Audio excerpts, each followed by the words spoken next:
علیہ وآلہ وسلم کے اخلاق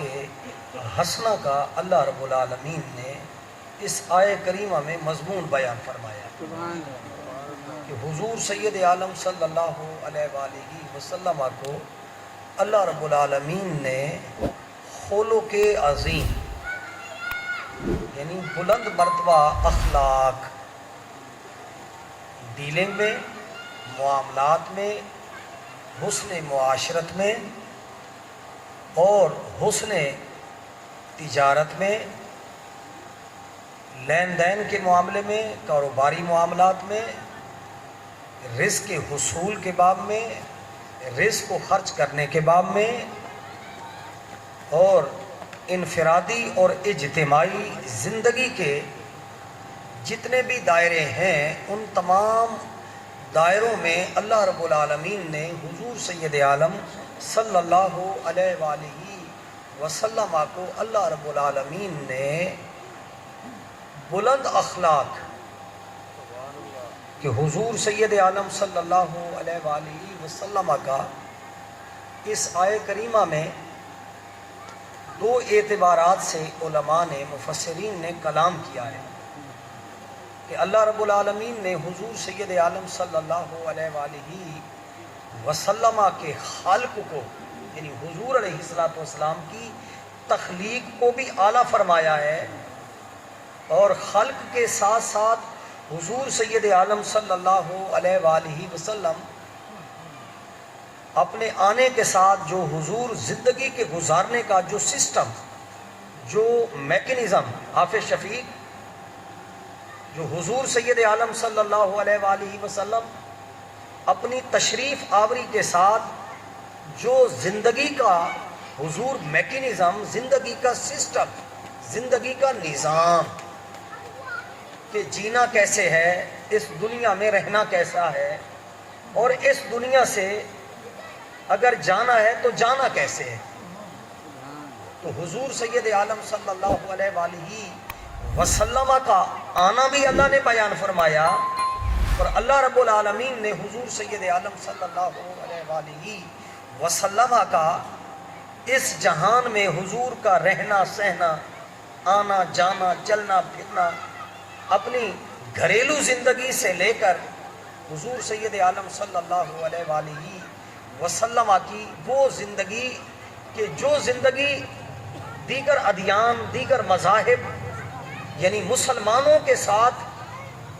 ساتھ غیر مسلمین کے ساتھ بھی، غیر مسلموں کے ساتھ بھی حضور علیہ السلام کی رفتار و گفتار، چال، اور حضور علیہ السلام کا وہ جو خلق ہے، وہ جو حضور کے اخلاق ہیں، وہ بھی حضور علیہ السلام کے اللہ نے اس آیہ کریمہ میں بیان فرمایا کہ حضور کے یہ جو اخلاق ہیں،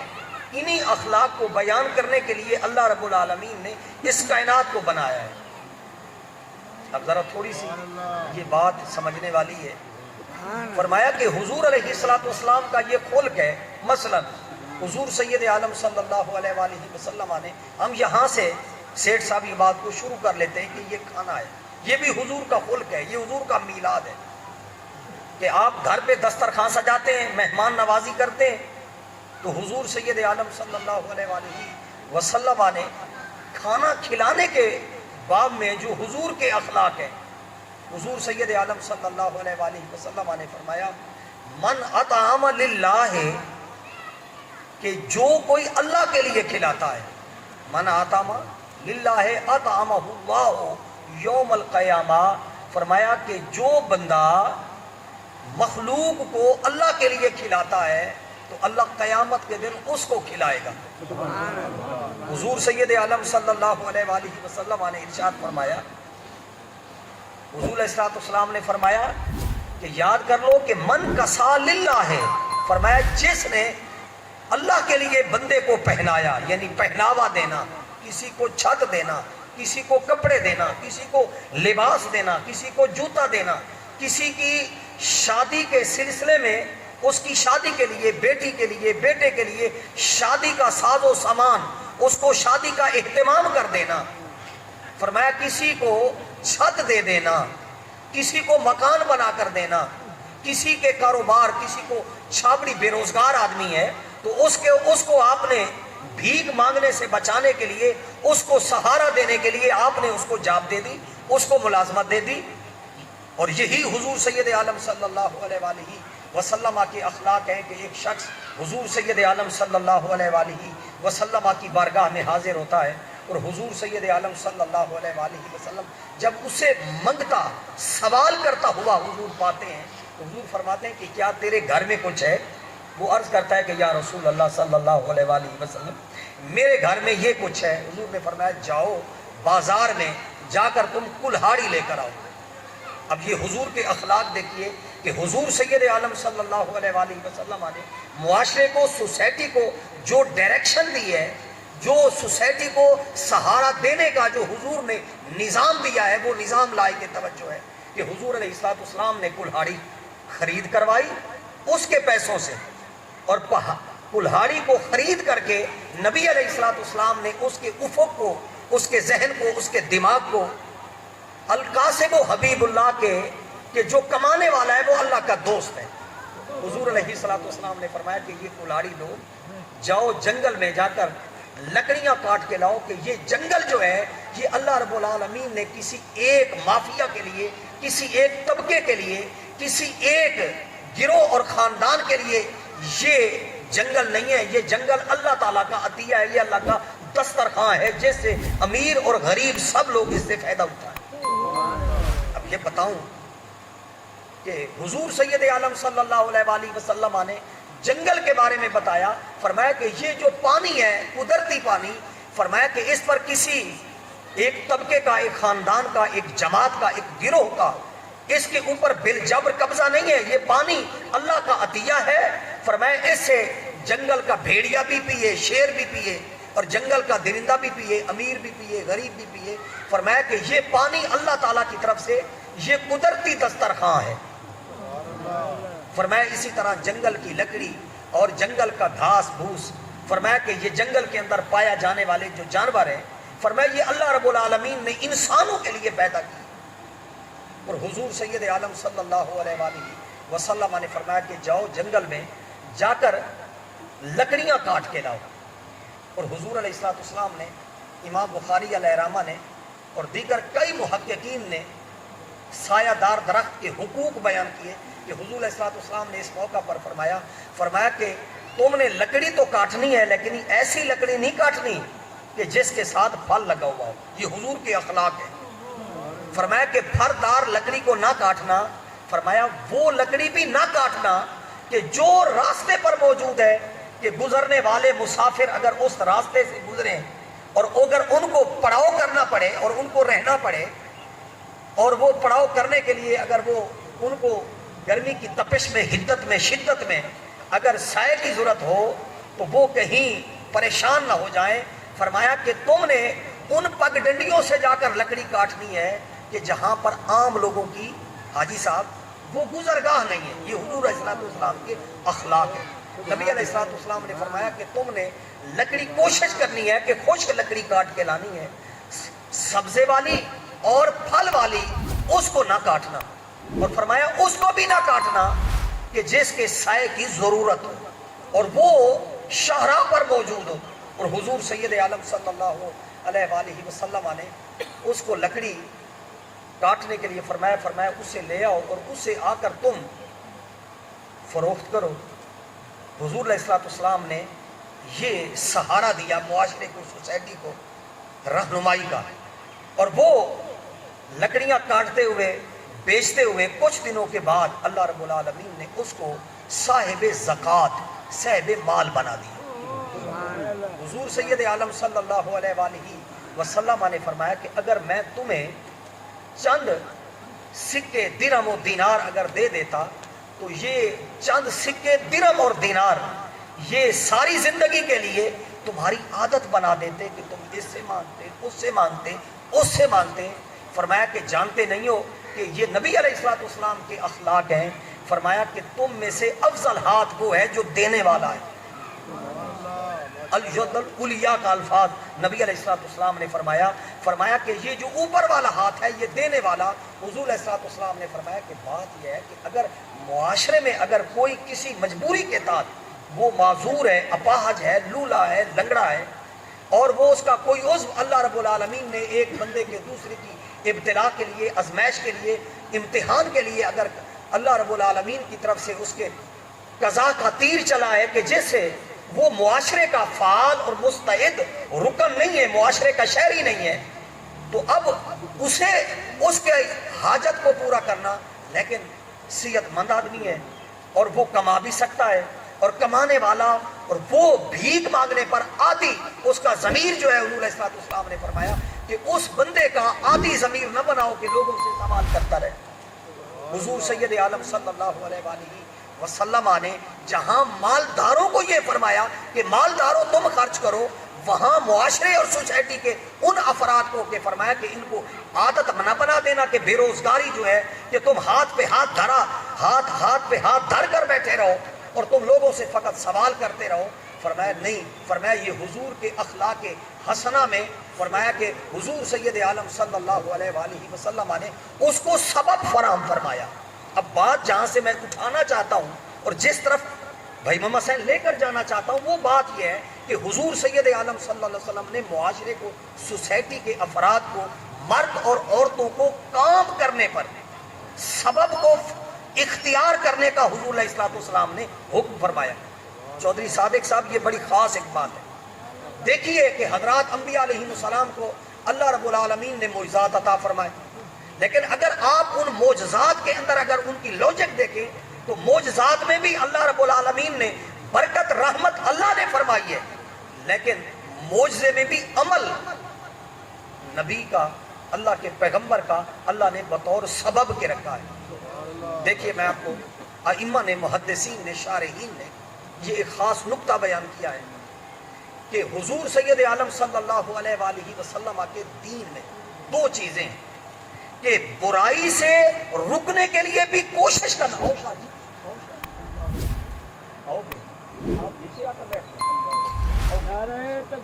اللہ اکبر یا رسول اللہ، آپ کیا ریا یا علی جشن عید میلاد النبی، فکر مصطفیٰ. میں بس عرض یہ کر رہا تھا کہ حضور سید عالم صلی اللہ علیہ وآلہ وسلم نے برائی سے رکنے کے لیے بھی محنت اور کوشش کو شرط قرار دیا، اور نیکی کو اختیار کرنے کے لیے بھی حضور سید عالم صلی اللہ علیہ وآلہ وسلم نے کوشش کو، کاوش کو، عمل کو، حضور سید عالم صلی اللہ علیہ وآلہ وسلم کے اخلاق میں یہ بات بنیادی اکائی کی اہمیت، بنیادی اکائی کی حیثیت رکھتی ہے کہ بھائی برائی سے بچنے کے لیے بھی کوشش کرنی ہے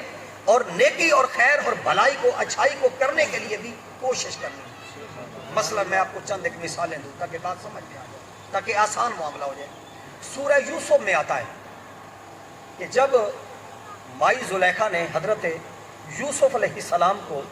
اپنے جال میں پھنسانے کے لیے وہ اپنے محل کے اندر لے کر گئی، اور اس نے اپنا فریب ڈالنے کے لیے، مولانا فریب ڈالنے کے لیے اس نے سارے دروازے بند کر دیے. فقیر صاحب دروازے بند کر دیے. جب دروازے بند کر دیے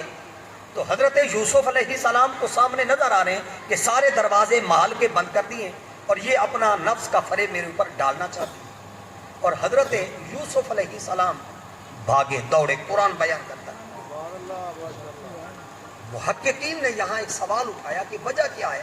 کہ جناب یوسف علیہ السلام کو نظر تو آ رہے تھے کہ یہ دروازے ہیں اور یہ لاک لگ چکے ہیں، ان لاک ہو چکے ہیں، لاک ہو چکا ہے اور اس کا ان لاک ہونا مشکل ہے، اور دروازے بند ہیں اور تالے لگے ہوئے ہیں، اور حضرت یوسف بھاگے کیوں؟ وہیں بیٹھے رہتے اور اللہ تعالیٰ سے سوال کر دیتے کہ یا اللہ کہ تو میرے لیے دروازے کھول دے.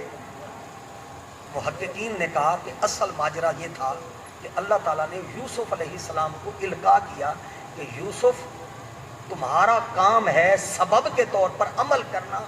دوڑنا تمہارا کام ہے، دروازہ کھول دینا یہ میں اللہ کی رحمت کا کام ہے، تاکہ تیری امت تیرے امتیوں کو اور تاکہ کہ قیامت پیغمبر اور نبی اور رسول کے ماننے والوں کو پیغمبر کا اسوہ ملے کہ ہاتھ پہ ہاتھ دھر کے بیٹھے رہنا اور کہتے رہنا کہ یا اللہ تو رحمت بھیج۔ فرمایا کہ نفس اور شیطان کے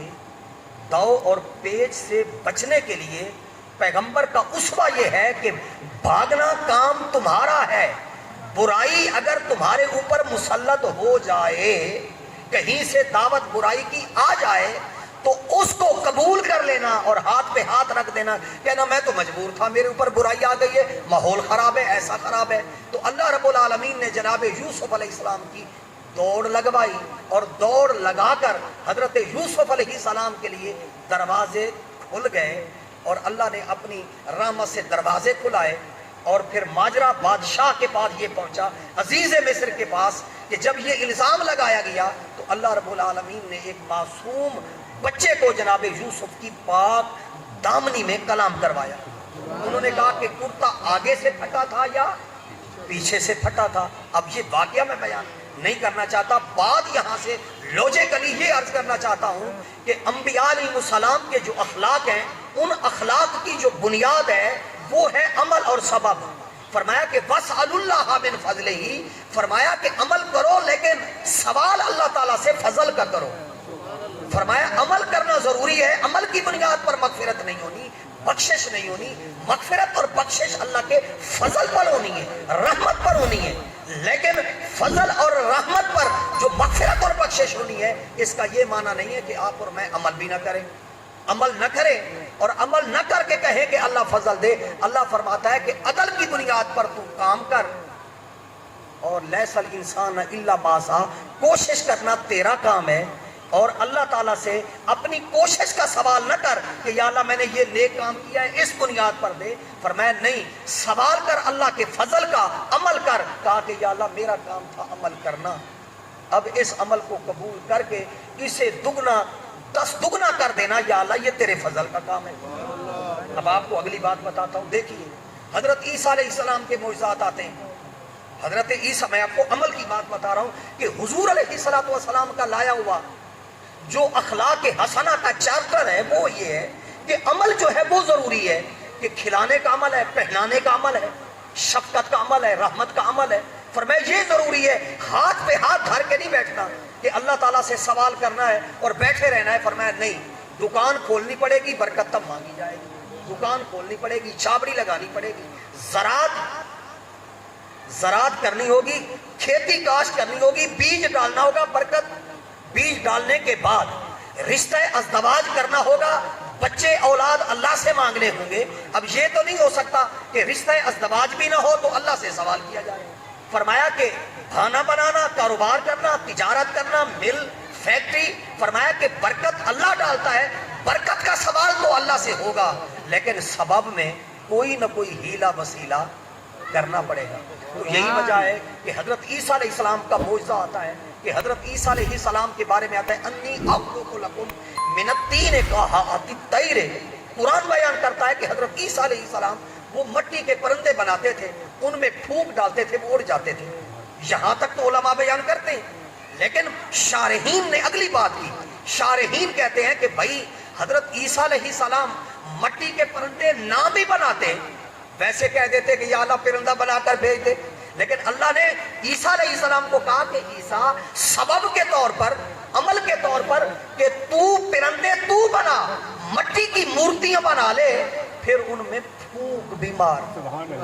فرمایا عمل میں بنیاد تم فراہم کرو، برکت ہم ڈالیں گے، فضل کا معاملہ ہم کریں گے۔ لہٰذا معجزات انبیاء میں حضرت عیسیٰ علیہ السلام کے معجزات میں بھی اللہ رب العالمین نے حضرت عیسیٰ علیہ السلام کے عمل کو جو ہے وہ پہلے کروایا۔ فرمایا کہ پہلے تم کیا بناؤ، مٹی کے پرندے بنا لو، تاکہ امت کو درس ملے کہ جب بھی کوئی کام کرنا ہو تو بھائی اللہ تعالیٰ سے رزق مانگنا ہو تو رزق کے لیے کوئی نہ کوئی سبب تو بنانا پڑے گا، کوئی نہ کوئی راستہ تو اختیار کرنا پڑے گا، دکان تو بنانی پڑے گی، کھیتی تو کھیتی باڑی تو کاشت کرنی ہوگی. ہم جو یہ کہتے ہیں کہ فلانا آدمی کے پاس بڑا رزق ہے، ذرا وہ بھی تو دیکھو کہ صبح سے لے کر شام تک اللہ نے اس کو محنت کرنے کا عادی کتنا بنایا. ہم روتے ہیں کہ ہمارے پاس کچھ نہیں، ہم کرتے بھی کچھ نہیں ہے. پھر اللہ تعالیٰ سے ہم برکت اور رحمت کا سوال کرتے ہیں. فرمایا برکت اور رحمت جو ہے وہ بلا سبب نہیں ہے. اللہ نے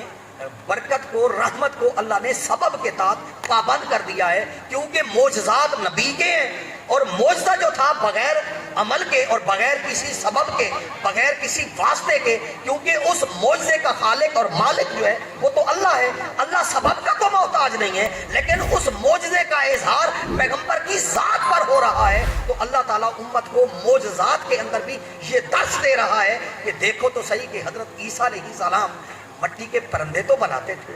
مورتیاں تو وہ بناتے تھے، مورتی بنا دی، پھونک بھی ڈال دی، اور اللہ تعالیٰ کی طرف رجوع کیا کہ یا اللہ بِإِذْنِ اللہ اسے یا اللہ تو اپنے حکم سے اڑا دے.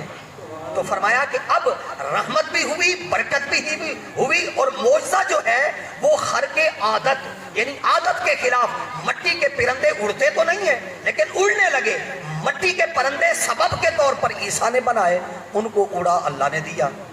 اور عزت اور شان اپنے پیغمبر عیسیٰ کی اللہ نے بلند فرما دی. اب ذرا آئیے حضرت موسیٰ علیہ السلام کے معجزات کی آپ لوجک دیکھیے کہ اللہ رب العالمین نے حضرت عیسیٰ علیہ السلام کو ایک عصا دیا تھا. فرمایا وہ عصا کیا تھا؟ فرمایا عصا سبب تھا. وہ عصا کیا تھا؟ فرمایا کہ حضرت موسیٰ علیہ السلام کا وہ جو عصا تھا وہ سانپ بن جاتا تھا. تو فرمایا عصا تو تھا، اگر حضرت عیسیٰ علیہ السلام فرما دیتے تو وہ بغیر عصا کے بھی، وہ بغیر یعنی سوٹے اور ڈنڈے کے بھی تو سانپ آ سکتا تھا، لیکن سبب کے طور پر عصا لیا گیا. اور وہ لانگی، وہ جو درخت تھے، درختوں کے اوپر والی ٹہنیوں سے وہ اپنے بھیڑ بکریوں کے لیے وہ لانگی اور وہاں سے سبزہ اتارا کرتے تھے. اب حضرت موسیٰ علیہ السلام اگر چاہتے اللہ کی بارگاہ میں گزارش کرتے تو حضرت موسیٰ علیہ السلام وہ اس درخت سے وہ کہہ کر بھی اللہ تعالیٰ سے وہ لانگی اور وہ سبزہ حاجی نظر عباس لے سکتے تھے. لیکن اللہ نے فرمایا کہ موسیٰ برکت ہم نے دینی ہے، پر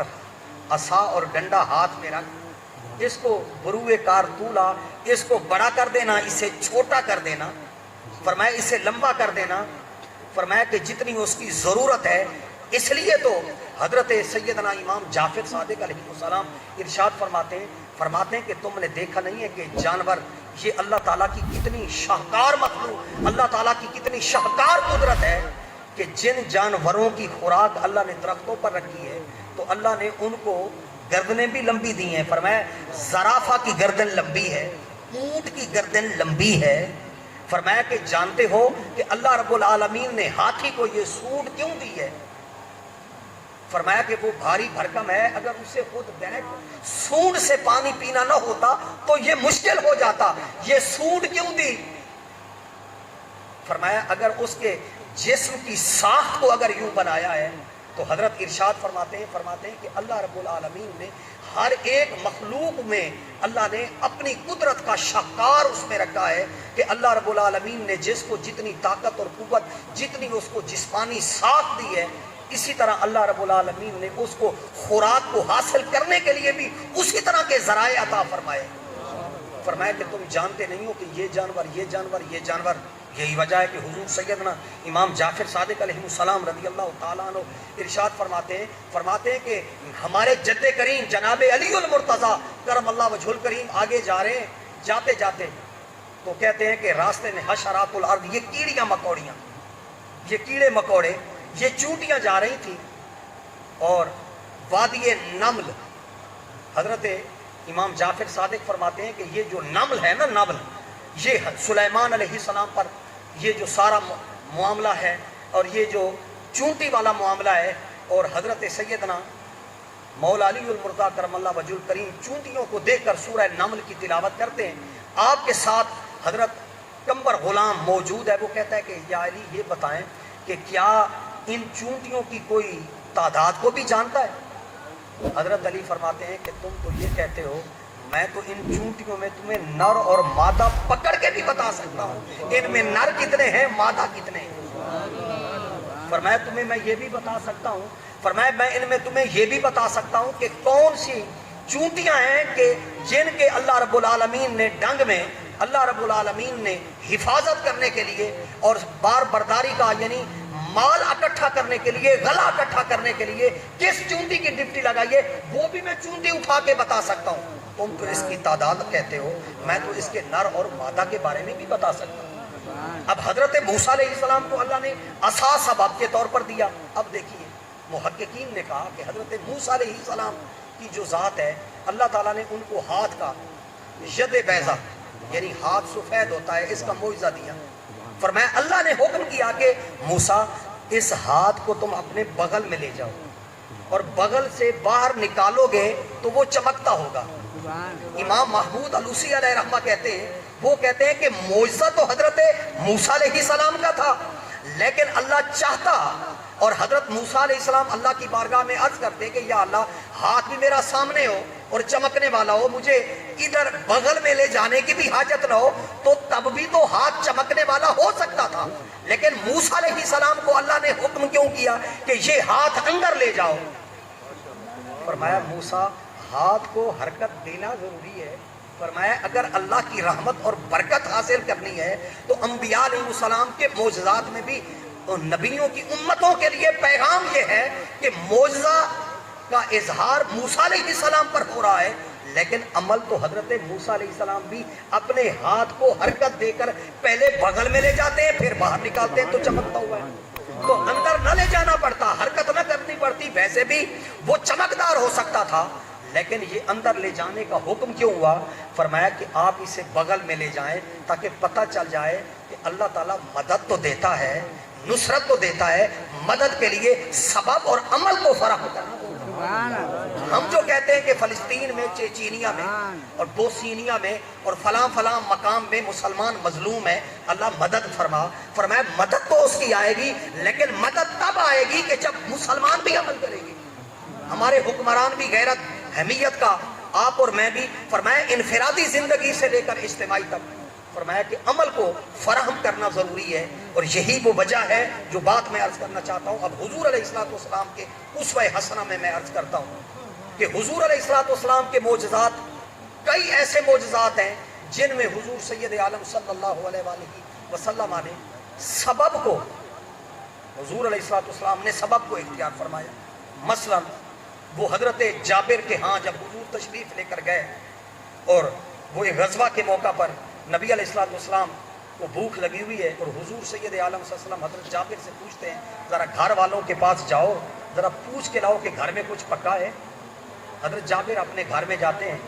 اور اپنی اہلیہ محترمہ انصاریہ خاتون سے پوچھ کے آتے ہیں۔ انہوں نے کہا ہاں کچھ پکا ہے۔ کیا پکا ہے؟ جو حضرات وضو کرنا چاہتے ہیں وہ وضو کر لیں، پہلے با جماعت نماز پڑھیں گے، پھر انشاءاللہ ختم کا سماں۔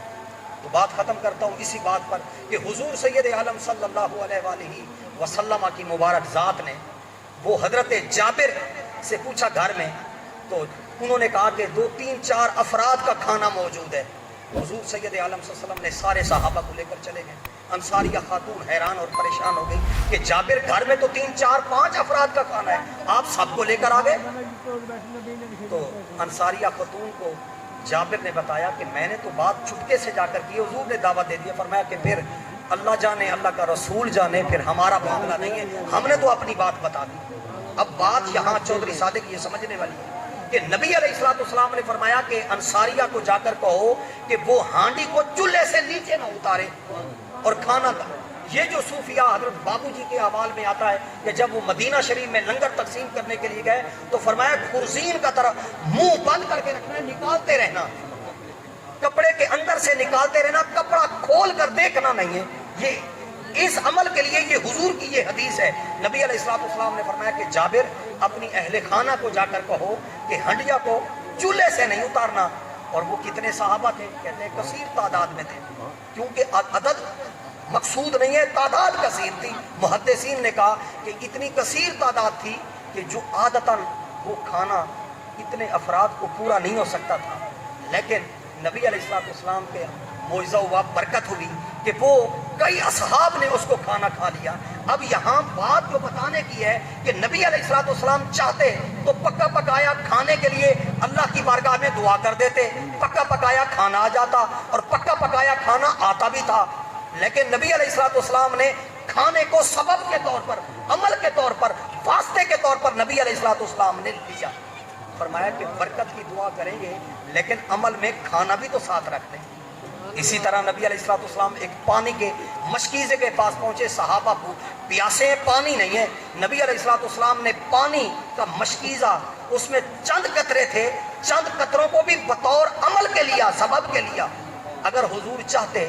تو چشمہ ویسے ہی جاری ہو جاتا، لیکن چشمہ پانی کے اس قطرے میں حضور نے انگلی رکھ کر امت کو بتایا کہ کچھ نہ کچھ تمہیں بھی کرنا پڑے گا، مدد تو ادھر سے آئے گی، برکت تو ادھر سے آئے گی، لیکن برکت کے لیے ضروری ہے سبب تمہیں بھی کرنا ہوگا۔ تو لہٰذا حضور سید عالم صلی اللہ علیہ وآلہ وسلم کے جو اخلاق ہیں، وَإِنَّكَ لَعَلَىٰ خُلُقٍ عَظِيمٍ، فرمایا حضور کا خلق کھلانا بھی ہے، حضور کا خلق پلانا بھی ہے، حضور کا خلق پہنانا بھی ہے، حضور کا خلق جو ہے مخلوق کے کام بھی آنا ہے۔ حضور نے فرمایا جو کھلائے گا پلائے گا کل قیامت کے دن اسے میں کھلاؤں گا اور پلاؤں گا۔ حضور فرماتے ہیں کہ جب قیامت کا دن جو لوگ ننگے اٹھیں گے تو پہنانے والا ستر، فرمایا جو لوگوں کے یہاں عیبوں پر پردہ رکھے گا اللہ قیامت کے دن اس کے عیبوں پر پردہ رکھے گا۔ فرمایا یہ حضور کے اخلاق ہیں۔ فرمایا حضور کے اخلاق میں ایک بات آخری، فرمایا کہ کسی کو اذیت نہ دینا، تکلیف نہ دینا، اس کو اذیت اور تکلیف سے بچانا۔ فرمایا یہ بھی کیا ہے؟ فرمایا یہ بھی حضور کا اخلاق ہے، حضور کا خلق ہے۔ تو لہٰذا کھانے میں حضور کا خلق کیا ہے؟ فرمایا اتنا کھانا ڈالو جتنی حاجت ہے، اتنا کھانا فرمایا اپنے سامنے سے ڈالو، دوسرے کا بھی خیال رکھو کہ اگر اجتماعی کھانا ڈال دیا گیا ہے تو فرمایا کہ جو آدمی کھانا ڈال رہا ہے ذرا خیال سے، فرمایا کہ کھانا ڈالتے ہوئے یہ بھی حضور کا خلق ہے، ادب ہے۔ فرمایا اتنا کھانا ڈالو جتنی حاجت ہے، اور اتنا کھانا ڈالو جتنی ضرورت ہے، اتنا کھانا، اور اپنی طرف سے کھانا۔ فرمایا یہ ادب کے خلاف ہے، یہ حضور کے اخلاق کے خلاف ہے۔ یہ بھی گناہ ہے کہ پلیٹ میں کھانا ایک ڈونگے میں اور ایک ڈش میں کھانا رکھا ہوا آیا ہے، اور ساری اس میں سے بوٹیاں وہ ساری چن کے اپنی پلیٹ میں ڈال لینا، اوروں کا خیال نہ رکھنا۔ فرمایا یہ بھی تیرا ہمسایہ ہے جو ساتھ تیرے ساتھ دسترخوان پہ بیٹھا ہے، فرمایا یہ بھی آداب ہے۔ فرمایا کہ فقط آداب مسجد کے نہیں، ادب یہ بھی ادب ہے۔ اللہ رب العالمین آپ کی میری حاضری اپنی بارگاہ میں حضور کے اخلاق حسنہ کہ اس چارٹر میں حضور کے اخلاق حسنہ کے دسترخوان میں اللہ تعالیٰ آپ کی میری حاضری کو قبول فرمائے۔ اور محترم بھائی سیٹھ محمد رمضان سیال صاحب تو اللہ تبارک و تعالیٰ حضور کی محبت میں، اللہ کی رضا اور اللہ کی محبت میں یہ دسترخوان کھلانا، مہمان نوازی کرنا اللہ قبول فرمائے، اس کا اجر اور ثواب ان کے خاندان کے چھوٹے بڑے سبھی کو مرحومین کو عطا فرمائے۔ آمین۔ و آخر دعوانا ان الحمد للہ رب العالمین۔